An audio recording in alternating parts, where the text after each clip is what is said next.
Aero India 2017. 2.5 years back, the government had launched the Make in India campaign, and most exhibitors in this edition of Aero India have stuck to their theme. The Defence Minister, of course, in his inaugural address, went on to urge foreign companies to make use of the new FDI policy. Our own indigenous development will take about 6 years to start. Start in sense that to get it into the system totally functional. That timeline I think you can't reduce, but we have taken some other precautions on proposition through which we will improve our eyes and ears in place of. One is we have improved the serviceability of AWACS by purchasing all the shortfalls through emergency power, yes. Right? So their availability will be better. Number 2, this is being inducted. Number 3, our own version is coming. Number 4, another proposal is in the final stage. So all these together we will improve, plus we are improving through some other mechanism. Keeping calm does not mean you should not be prepared. But I welcome if General Bajwa has managed to keep his forces, understand the neighbors' concern. It's good. We wish we have a good relationship with Pakistan and China both. There is no reason why should we quarreling or fighting with them or consider them with doubt. As far as I am concerned, I don't consider any action as doubt. If he has kept calm, I welcome it as a genuine concern, but at the same time, that does not mean that I will not be prepared. Bharat Electronics Limited is one of the very few listed defense PSUs in India. The company expects orders worth at least $2 billion in the next few months. We are sitting on a very good order book presently. We are nearly 34,000 crores and we are expecting a couple of more orders to come in next 3 to 6 months of time. Right. We are looking at a big order of $1 billion plus in LRSAM. We are looking for $1 billion plus order 7 squadrons of Akash missile system. These are the 2 big ones to say. And there are many more in pipeline. Okay. So we are certainly sure that the defense industry is going to grow in double digits, and presently Bharat Electronics is doing very well, and it's a dream run for our company at this point of time. Right. And I'm hopeful that we will maintain the same speed, right. And we are quite confident. Right. Certainly double-digit growth will be there, both in terms of our revenue as well as in terms of our profitability. Right. Also give us an idea about the kind of investments that you are planning in terms of your capex as well as R&D in the near term. Yeah. In the near term, we are bringing up a huge defense system integration complex in a 1,000-acre land very near to the Bangalore International Airport. It is about an hour drive from here. It is in Andhra Pradesh. And we are bringing up a state-of-the-art world-class manufacturing facility for electro-optics in Nimmaluru. Right. It is very near to the state capital of Andhra Pradesh. Right. Apart from this, we are going to invest very heavily on the solar power required for various ordnance factories and defense establishments. So this will be, but this solar power initiative will be an in-house initiative, or will you be, using other facilities to supplement your solar power needs? Yeah, 3 of the defense public sectors are coming together for this initiative of about 150 megawatt of solar power. Bharat Electronics is taking the lead role with 50% capex in that. HAL and MDL are going to take another 25% each. Right. So these are the big capex programs what we have got at present. So in FY18, what kind of capex do you see? We are going to invest roughly about 500 crores. Right. So in FY18 right. Towards this. Apart from this, with Indian Institute of Science, we are trying to bring up a gallium nitride foundry. For the requirement of entire country. The futuristic radars, which are active electronic scanned array-based systems, they need gallium nitride devices in a very big way. So we are trying to make a new gallium nitride foundry, first of its kind in India, and BEL has offered capex investment into that foundry already. So, sir, also, if you can give us an idea about the kind of export orders that you are looking at the moment.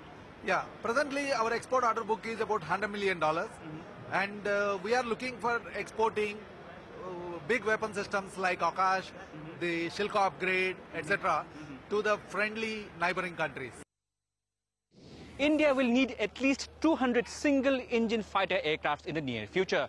One of the companies which is pitching for this project is US-based Lockheed Martin, which is offering its F-16 aircrafts to India. 7 years on the ground experience of manufacturing, and our experience has been very good. We're partnered with Tata Advanced Systems in Hyderabad. We're also working with Ashok Leyland on some vehicle technologies, and we're working with VEM Technologies, also of Hyderabad, on some electro-optical technology also. So how much sourcing happens as of now from India, and do you see that growing in the future? I think it's early days to talk about future sourcing, but I think what we've done so far is pretty significant, and I can only see that growing in the future with more Make in India projects as they come on stream. Right. Okay, let me talk to you specifically about some programs which India is looking at. One is a single fighter program. We do not have the details yet, but we understand that F-16 is one product which Lockheed Martin is offering to India. There are competitors in this space. Saab, for example, is offering an entire supply line with design capabilities. What does Lockheed Martin bring into India regarding the single fighter program? So you're correct, it is the F-16, and I'll let Randy talk more about the particulars of the F-16 Block 70.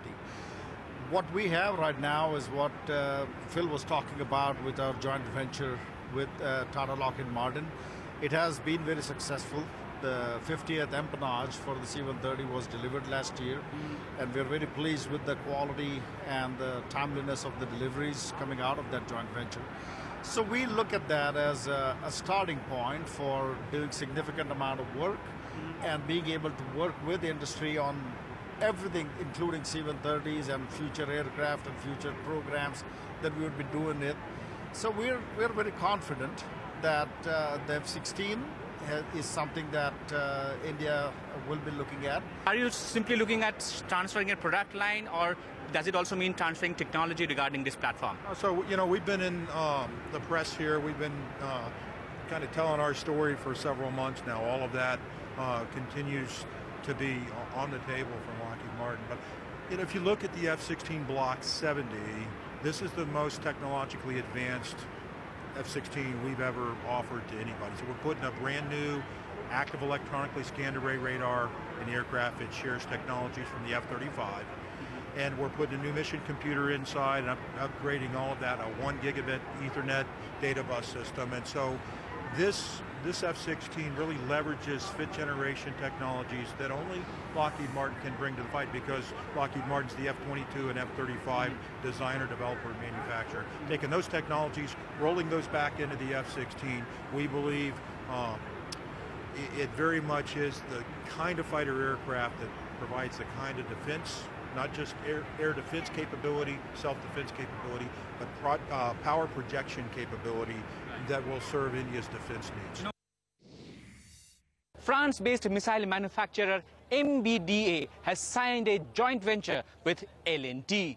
The joint venture will produce fifth-generation anti-tank missiles in India. I've been working with L&T for 5-6 years.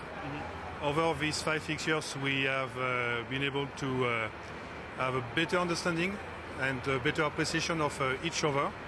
This goes mainly on offsets. And what we have decided, Larsen & Toubro and MBDA, is to go for the next step. And the next step is a GV. This GV will be prime. The GV will be the Indian prime for new projects. And this is our joint response to the goal of the Indian government to have Make in India projects, to have Indian design, developed and manufactured projects, and this is what we will do with the GV. Right. So what kind of products would you concentrate on this joint venture with L&T? Because L&T is in a varied range of products in the defense space. What will MBDA bring, and what kind of projects are you looking at in India? So you're right to say that Larsen & Toubro has a very wide range of capabilities and products.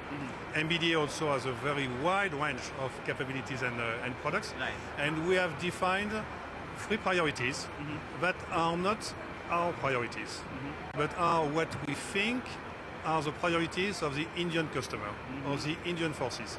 and we want to focus in the first step for the GV on these priorities. And the first of these priorities is what is called the ATGM-5, which is the anti-tank guided weapon of the 5th generation, which is currently an operational requirement and a priority of the Indian Army. This will be one of the projects on which we will focus with the GV. Right. And then, step by step, when we will see new opportunities, we'll enlarge with a joint decision from L&T and MBDA. We'll enlarge the scope of its GV and enlarge the scope of its cooperation.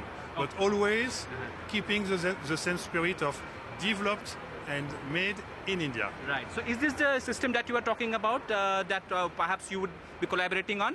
No, what we are discussing with the GV is a brand new product. But a brand new product will capitalize on the capabilities and the skills and technologies of L&T on one side and MBDA on the other side.